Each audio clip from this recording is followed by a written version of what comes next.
ये पार्ट में अपन पूरा सीडैक का कोर्स है जो 6 मंथ्स का, तो उसके बारे में जानेंगे। तो ये पहले अपन ने पार्ट 1 देखा जिसमें पूरा सिकाट का देखा। तो उसके बाद अपन अभी पार्ट 2 के बारे में जानते हैं। पार्ट 2 में सीडैक का कोर्स, ऑल मॉड्यूल्स, ऑल मतलब जो भी चीजें होती है सीडैक में, तो वो उसके बारे में आप आदित्य से जानते हैं। तो फर्स्ट ऑफ ऑल आदित्य, आपको सनबीम मिला तो आपको मतलब कैसा लगा था, क्या फीलिंग थी? फीलिंग तो अच्छी थी क्योंकि जैसे मैंने सुना था कि Sunbeam one of the top institute है। सो उसमें बिग डेटा कोर्स मिल गया तो मैंने सुना था कि वहाँ के फैकल्टीज बहुत बढ़िया है और सपोर्टिव है।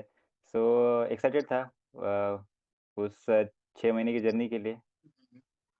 अच्छा, तो मतलब उससे पहले आपने जो प्री रिक्विजिट बताए थे फर्स्ट पार्ट 1 में, तो ये भी बताइए कि इस पार्ट में भी बताइए कि प्री रिक्विजिट क्या थे आपने जो सीडैक में जाने से पहले किए थे। अच्छा, मैंने तो जैसे पाइथन अच्छे से कर लिया था। ऑनलाइन यूट्यूब से वगैरह जहाँ से मिल जाए वहाँ से किया था। फिर एसक्यूएल के लिए मैंने थोड़ा थोड़ा प्रैक्टिस किया था, ज़्यादा नहीं कर पाया था। क्योंकि पर्सनल रीजन से कुछ तो ज़्यादा नहीं कर पाया, तो जस्ट एक रिवाइज कर लिया था, ब्रशअप कर लिया था चीज़ें। और एमएल का मैंने किया नहीं था कुछ। मैं सजेस्ट करूँगा कि एमएल का अच्छे से करके जाओ अगर रिसोर्सेज वगैरह अवेलेबल है। अच्छा, तो उसके बाद ये पूछना था कि आपने डीबीडीए क्यों चूज किया, डीबीडीए? जैसे कि मेरा ब्रांच था इंजीनियरिंग में artificial intelligence and data science, तो मेरे पास दो ही चॉइस थे कि एक तो डीबीडीएल लूँ कि एआई लूँ। सो मेरे डैक में कुछ खासा इंटरेस्ट नहीं था क्योंकि मैंने पहले से प्रोग्रामिंग की नहीं थी, इतने हाई एंड प्रोग्रामिंग की नहीं मैंने कभी एक्सपीरियंस नहीं की। सो उस वजह से मैंने डैक का ऑप्शन ड्रॉप किया था। सो एआई और डीबीडीएल में कंफ्यूज था। सो मैंने सोचा कि सेफ ऑप्शन के लिए डीबीडीएल लेता हूँ क्योंकि वो 5-6 बैचेस से चलता आ रहा है। सो उसका प्लेसमेंट रेशियो भी अच्छा था, मैंने प्लेसमेंट भी चेक किया था तो अच्छा था। तो इसलिए मैंने सेफर ऑप्शन के लिए डीबीडीए चूज़ किया था। ओके, तो आपने अगर आपका रैंक मतलब इतना अच्छा आया था, तो उस टाइम आपको कंफ्यूजन नहीं हुआ कि एक्स लूं या फिर सनबीम लूं? कन्फ्यूजन हुआ था एक्चुअली, जिस दिन लास्ट डेडलाइन थी फॉर्म फिलिंग की, उस दिन रात में 11-12 बजे, 11 बजे या 11:30 बजे मैं फॉर्म भर रहा था एक्चुअली। तो मैं इतना लेट हो गया था, कंफ्यूज था कि क्या कौन सा इंस्टीट्यूट पहले डालूं क्योंकि मुझे पता था कि जो मैं पहले डालने वाला हूं, वो लग जाएगा। हाँ। सो इसलिए मैंने मेरी आंटी है उनसे कंसल्ट किया क्योंकि उन्होंने सीडैक करा हुआ है पहले से। सो उन्होंने बोला अगर सनबीम और एक्स दोनों में एक्चुअली बैलेंस आउट है, हम्म। तू ऐसे चूज नहीं कर सकता कि पर्टिकुलरली ये इंस्टीट्यूट ज़्यादा आगे है। सो मैंने सोचा कि सनबीम के बारे में मेरे जानकारी थी थोड़ी बहुत मेरे पास, तो क्योंकि सनबीम के लड़कों से मैंने कनेक्ट किया था डीबीडीए वालों से। सो इसलिए मैंने डिसाइड कर लिया कि सनबीम ही करना है और डीबीडीए ही करना है। एक्चुअली सेम मेरा कंफ्यूजन हुआ था क्योंकि मेरा भी अच्छा रैंक था, तो मैं भी जो भी ऊपर डालूंगा वो मुझे मिलने वाला है, ये पता था। इसलिए मैंने रात के 11:30 बजे तक मैं कंफ्यूज था। उसके बाद मैंने एक दो दोस्तों को कॉल किया। मैं भी एक्चुअली डीबीडीए और डैक में कंफ्यूजन था।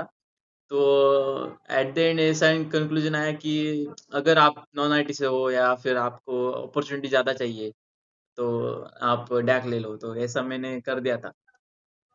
तो उसके बाद आप मुझे बताना कि आपका जब आपने एंटर किया सेडैक में, आपका जो शेड्यूल स्टार्ट हुआ, तो वो कैसा था, वो कैसा एक्सपीरियंस था, कैसा आपका पूरा डे शेड्यूल था, क्या क्या करते थे आप, जब उठने के बाद सोने तक का आप रूटीन बता दीजिए। जैसे कि हमारा बैच चालू हुआ था अगस्त में, अगस्त 22 शायद चालू हो गया था। सो मैं 4-5 दिन पहले ही पुणे आ गया था, थोड़ा प्रिपरेशन वगैरह कर रहा था, जैसे कि बेसिक बेसिक चीज़ें रिवाइज रिवाइज कर रहा था। जैसे ही हमारा सीडैक चालू हुआ तो मुझे लगा कि पहले 1-2 दिन थोड़ा सा मतलब इंट्रोडक्शन वगैरह होगा, थोड़ा इंडक्शन जैसा रहता है कॉलेज में, इंजीनियरिंग कॉलेज में आदत है कि पहला हफ्ता तो इंडक्शन में चला जाता है, तो वैसा तो कुछ नहीं है, पहले दिन से ही पढ़ाना चालू कर देते हैं सीधा। सो शेड्यूल तो मतलब बहुत ही हेक्टिक है वहाँ का। सुबह सुबह 8 बजे आओ, सो 8 बजे से 1 बजे तक लेक्चर्स चलते हैं पूरे।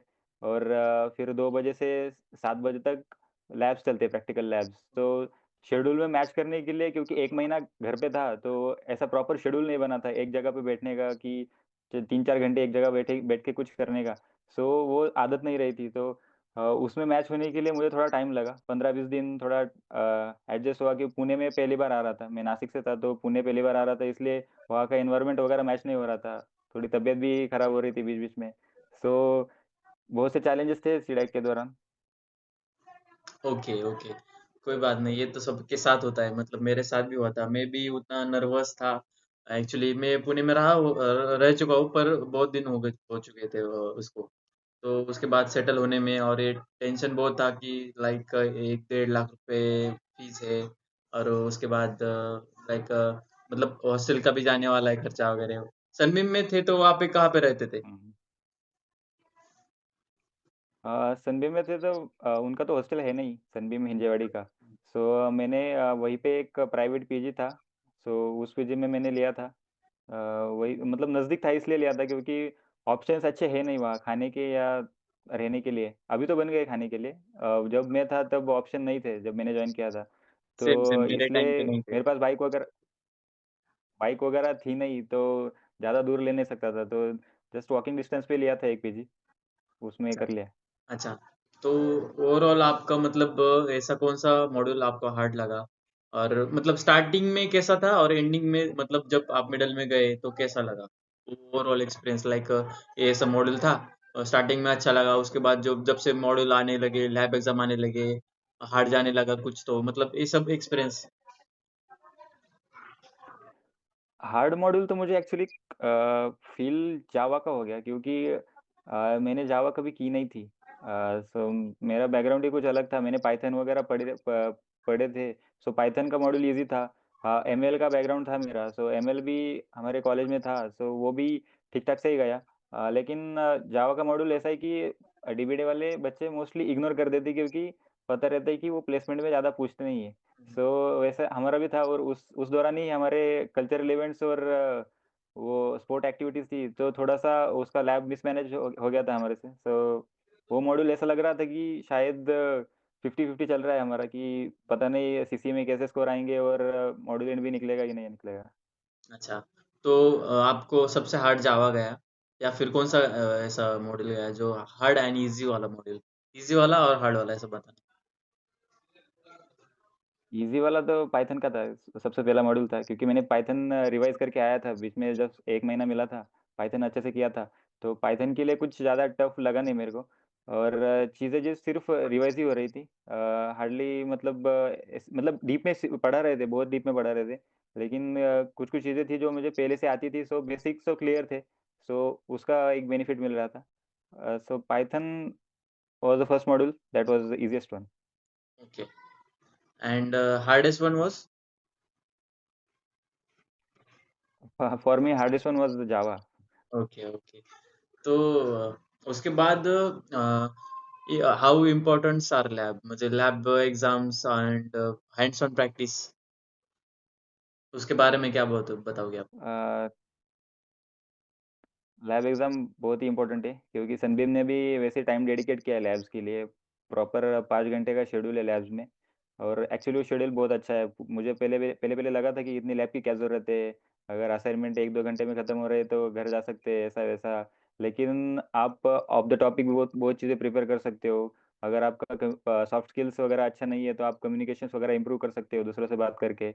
और बहुत सी चीज़ें वो लैब में, अगर आपको कुछ लीड कोड वगैरह करना है, हैकर रैंक करना है, कई अदर चीज़ें जो प्रैक्टिस करनी है कोडिंग के लिए, क्योंकि प्लेसमेंट में ये चीज़ें काम आती है। सो इसलिए लैब तो बहुत ही इम्पोर्टेंट है, और अगर लैब सही से यूटिलाइज़ कर पाए तो अच्छे से हो पाएगा। अगर लैब थोड़ा-सा छूट रहा है या टाइम पास हो रहा है, तो थोड़ा मुश्किल जाएगा आगे कवर अप करने में।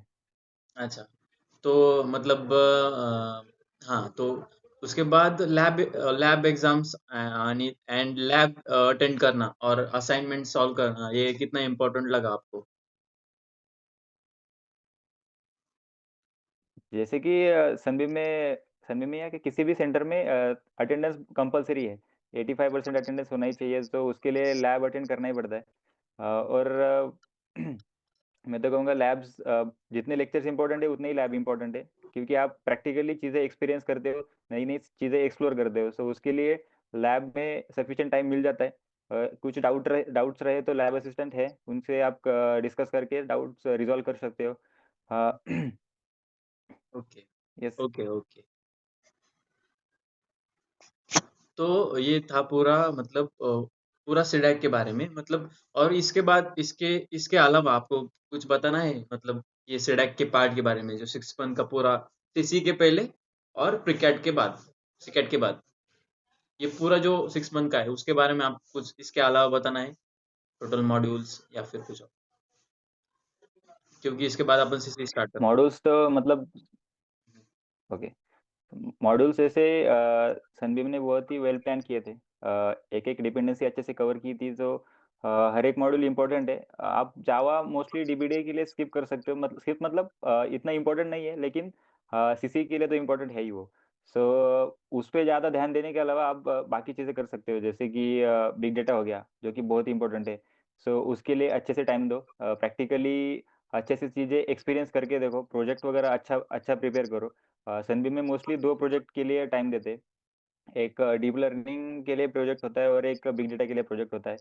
सो उसमें भी है कि आप देखो कि टाइम कैसे यूटिलाइज़ कर पाओगे कि जैसे 2 हमारे 2 प्रोजेक्ट ऐसे तो हमें टाइम लास्ट में मिल नहीं रहा था कि सेल्फ स्टडी चाहिए, अपने को सेल्फ स्टडी करना है। सो उसके लिए टाइम नहीं मिलता क्योंकि हेक्टिक शेड्यूल होता है उसमें। सो अगर आप कहीं से जल्दी-जल्दी से प्रोजेक्ट रैप अप कर लो और अपने सेल्फ स्टडी के लिए टाइम बचा लो। मैं क्या करता था कि जैसे 7 बजे हमारा प्रैक्टिकल लैब खत्म होता था तो 2 घंटे उधर ही बैठ के 9 बजे तक खुद से प्रिपेयर करता था चीज़ें। सो सेल्फ स्टडी भी एट द एंड करना ही पड़ेगा। मतलब सिर्फ़ उनके टीचिंग लर्निंग पे डिपेंड नहीं रह सकते, अपने को भी खुद से चीज़ें देखनी पड़ेंगी। ओके। हाँ, प्रोजेक्ट तो रह गया। प्रोजेक्ट के बारे में आपको क्या बताना है? मतलब क्या प्रोजेक्ट चूज़ करना कितना इम्पोर्टेंट है? कौन-सा प्रोजेक्ट चूज़ किया आपने? प्रोजेक्ट तो इम्पोर्टेंट है क्योंकि most of the interviews project पे ही कवर होते हैं। सो हमने 2 प्रोजेक्ट चूज़ करने के लिए बोला था हमको कि एक तो एमएल का करना पड़ेगा, एमएल-डीएल का और एक बिग डेटा का करना पड़ेगा।